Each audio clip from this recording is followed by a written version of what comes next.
बिल्कुल मुसलमान खुश है। आज मुसलमान खुश है क्योंकि इस देश में अगर वास्तव में प्रगति की राह में मुख्य धारा में उनको कोई जोड़ पाया है तो आदरणीय प्रधानमंत्री जोड़ पाए।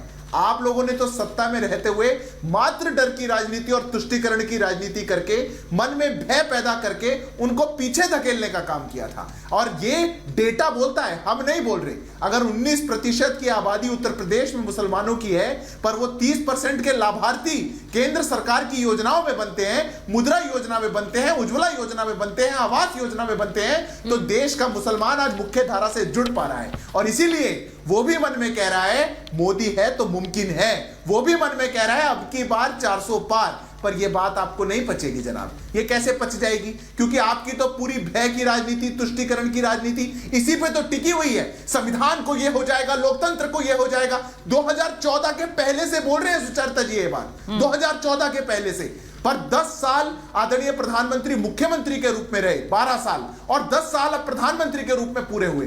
22 साल हेड ऑफ गवर्नमेंट रहने के बाद जिनके दामन पे आप एक लालछन नहीं लगा सकते, जिन्होंने इस देश की संस्थाओं को और लोकतंत्र को और मजबूत करने का काम किया हो, उनके सामने अब आपके डर की दुकान नहीं चलने वाली। ये कोई मोहब्बत की दुकान नहीं चलाते सुचरिता जी, ये डर और भय की दुकान चलाते हैं। और इनकी डर और भय की दुकान में अब लोग शटर बंद कर देंगे और इनका साथ नहीं देने वाले। इस देश का लोकतंत्र भी मजबूत होगा, इस देश का संविधान भी सुदृढ़ रहेगा, इस देश का मुसलमान भी मुख्य धारा में जुड़ करके प्रगति की राह में अपने आप को जोड़ेगा। और आज अगर देश की कोई भी लाभार्थी है, कोई भी स्कीम अगर चल रही है, क्या वो सबको नहीं मिल पा रही है? क्या मुद्रा में सब लोग नहीं आ पा रहे हैं? क्या मातृवंदन योजना है वो मुसलमान बहनों को नहीं मिल पा रही है? क्या ट्रिपल तलाक का लाभ मुसलमान बहनों को नहीं मिल पाया? क्या स्टार्टअप इंडिया का लाभ मुसलमान युवकों को नहीं मिल पाया? सबको मिला है और इसीलिए वो खुश है और इसीलिए वो कह रहे हैं अब की बार 400 पार। मैं एक बार प्रेम कुमार जी, अजीज खान साहब आपके पास आ रही हूँ, मैं एक बार एक रिएक्शन ले लूँ सबसे, अगर आपकी इजाजत हो। प्रेम कुमार जी मुझे बताइए। ज्यादा नहीं चाहिए। अच्छा ठीक है, 10 सेकंड लीजिए, आप जल्दी से लीजिए, फिर जाऊंगी बाकी को। देखिए सुचरिता जी, ये बिल्कुल ठीक बात कह रहे हैं कि उज्ज्वला योजना से लेकर सारी योजनाओं में सभी धर्मों को पूरी फैसिलिटी मिल रही, नो डाउट। हाँ। संविधान ने हक दिया है, संविधान ने हक दिया है, और वही संविधान जाने नहीं वाला है।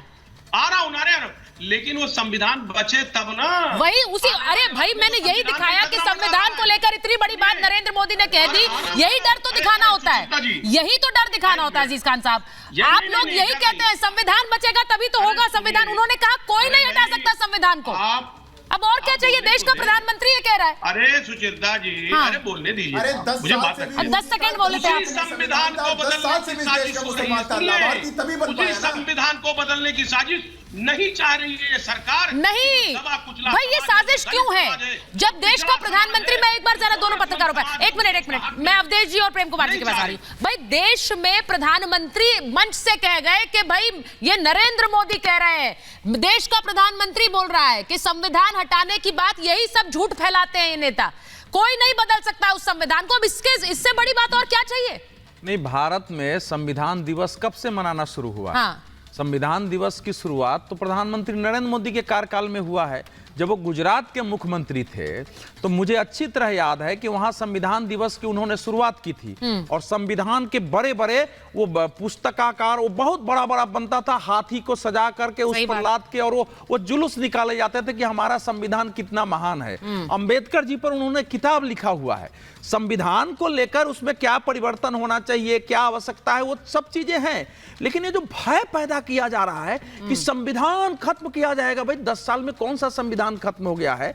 और भारत में संविधान खत्म कोई करना भी चाहे तो क्या इतना आसान है क्या? 127 संशोधन संविधान में हुए हैं, जिसमें आप अगर देख लीजिए तो करीब करीब 90 संशोधन किसके सरकार के कार्यकाल में हुआ।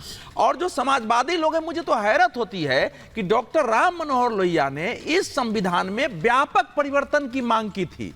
उनके बजाबता इस पर लेख हैं, उनकी पुस्तकों में इसका विवरण है। देश की कम्युनिस्ट पार्टियां सुचरिता कहती थी कि यह संविधान भारत का नहीं है, ये तो साम्राज्यवादी संविधान है, यह पूंजीपतियों का संविधान है। लेकिन वो संविधान को वो पूरी तरह खत्म करने की मांग करते थे। लेकिन बीजेपी सरकार आ गई है तो वो संविधान दिवस मना रही है। तो इस देश में लंबे समय तक झूठ बोल के कि मुसलमान विरोधी है, इसको वोट मत दो, ये संविधान खत्म कर देगी, वोट मत दो, ये दुनिया से युद्ध करा देगी, वोट मत दो, और लोकतंत्र बचाना है तो आखिरी चुनाव है। इससे देश बाहर निकल के और बीजेपी को अकेले बार बार बहुमत दे रहा है।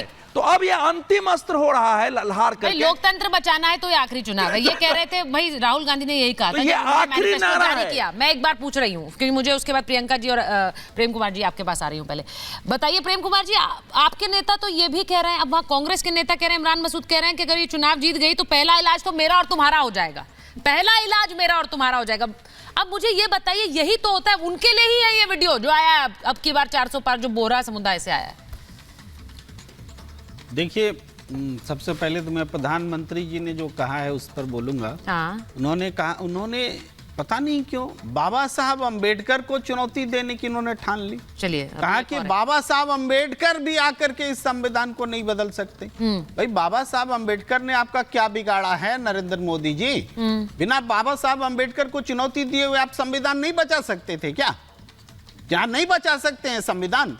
बाबा साहब अंबेडकर को आपने जो चुनौती दी है, ये आप एक गलत संदेश दे रहे हैं, एक गलत मैसेज क्रिएट कर रहे हैं। अब ये- आप उसके बगैर भी संविधान बचा सकते प्रेम हैं। कुमार जी, अब कान इधर से पकड़ना है या सीधा पकड़ना है वाली हालत हो रही है। कैसे? आप ये बोल बाबा रहे साहब हैं, अंबेडकर एक को तरफ वो चुनौती देंगे संविधान क्या? को बचाने की बात कर रहे हैं नहीं, और नहीं। आप उसमें शब्दों पर आपका- जा रहे हैं, वो ये शब्दों आपका पर जा रहे हैं। शब्द है। उनका मतलब क्या है? ये आपका- उनका मतलब क्या है? उन्होंने आप- कहा आप संविधान मोदी जी कोई का नहीं। मतलब समझाएंगे उसकी अगली तो क्या लाइन, बोला? उसकी बोलने अगली दीजिए, लाइन क्या है? बीजेपी को नहीं, बोलने उसकी दीजिए। अगली लाइन क्या है? वो बीजेपी नहीं, को नहीं, बोलने सर, वर्ड दीजिए, प्ले पर मोदी नहीं जी ने क्या जाइए। बोला नहीं, नहीं, इसका नहीं, नहीं, मतलब? आप इसका खुद मतलब बताएंगे। नहीं, नहीं, उन्होंने क्या कहा? उन्होंने कहा संविधान जाने वाला है। उन्होंने अगली लाइन में ही मैं कहा जो कि कह रहा हूं, उन्होंने उन्होंने नहीं अगली कहा। लाइन में ही कहा आप मुझे कि गलत बाबा ठहरा रही हैं। साहेब अंबेडकर ने जो संविधान लिखा उसे कोई नहीं हटा सकता आप है। मुझे अगली गलत लाइन, ठहरा रही हैं। अगली लाइन। मैं कह रहा हूं कि उन्होंने बाबा साहब अंबेडकर को चुनौती देने का काम अबे क्यों कैसे किया? दे दी चुनौती? क्यों किया कैसे कि दे दी बाबा साहब चुनौती? अंबेडकर भी होते तो इस संविधान को नहीं बदल सकते थे क्या? बाबा साहब अंबेडकर का नाम लिए बगैर आप इसे संविधान word की play रक्षा कहते हैं, नहीं कर सर। सकते? इसे word play उनका कह रहे हैं। विरोध किए बगैर आप संविधान की रक्षा नहीं कर सकते?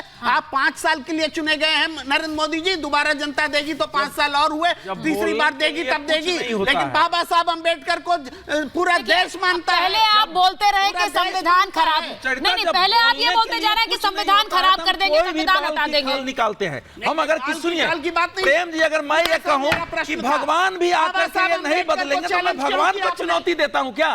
भगवान भी आके ये नहीं बदलेंगे तो मैं क्या भगवान को चुनौती देता हूं? विधाता भी इसका भाग नहीं बदलेंगे तो क्या विधाता को चुनौती होती है? ये तो उस व्यक्ति अच्छा, को तो- महान बताना हुआ कि जिस व्यक्ति ने संविधान बनाया है वो भी अब इस देश में संविधान नहीं बदलेगा। यानी इतना महान व्यक्ति जब नहीं बदलेगा तो मैं कौन होता हूं बदलने वाला? अब आप उसको जो है खींच करके सर, आपके पास सुनिए, बाबा साहेब अम्बेडकर को पहली बार नरेंद्र मोदी सरकार ने सम्मान दिया। सुनिए, उनके 5 स्थलों को तीर्थ स्थल घोषित किया सर। लंदन में जमीन खरीद के उनके यहाँ जहां स्थान था उसको स्मृति बनाया है, मुंबई में बनाया है, मऊ में बनाया है, दिल्ली में अंतर्राष्ट्रीय केंद्र बनाया है। तो बाबा साहेब अम्बेडकर का नाम सब लोग लेते थे। तालियां बजा करके कृषि कानून एक एक करके वापस ले लिया आप दोनों तो प्रेम कुमार जी, रोज हो रही है। राजनीतिक दल के प्रवक्ता इतना नहीं चिल्लाते हैं जितना आप चिल्ला रहे हैं। प्लीज, आप तो पत्रकार हैं। नहीं, मैं आप दोनों से कह रही हूँ, वो दोनों भी आराम से बात कर रहे हैं, तो एक दूसरे के ऊपर बात करने वाली बात नहीं है ना। एक एक करके बात कर लीजिए। मैं एक बार कंचना जी, मैं एक बार प्रियंका जी के पास जा रही हूँ। एक शब्द नहीं बोलूंगा। नहीं, मैं सिर्फ ये कह रही हूँ, आपकी बात कैसे जाएगी अगर आप पर अवधेश जी बोलेंगे और अवधेश जी की बात पर आप बोलेंगे? ये बस सीधी सी बात है। सिद्धार्थ जी और अजीज खान साहब, मैं बोल रहा था भाई राजनेताओं को आती है ये आदत आप लोग मत लगाइए। मैं बस ये कह रही हूँ। एक बार प्रियंका जी के पास जा रही हूँ। प्रियंका जी, एक और, क्योंकि हम बहुत सारे मुद्दों पर बात कर रहे हैं जो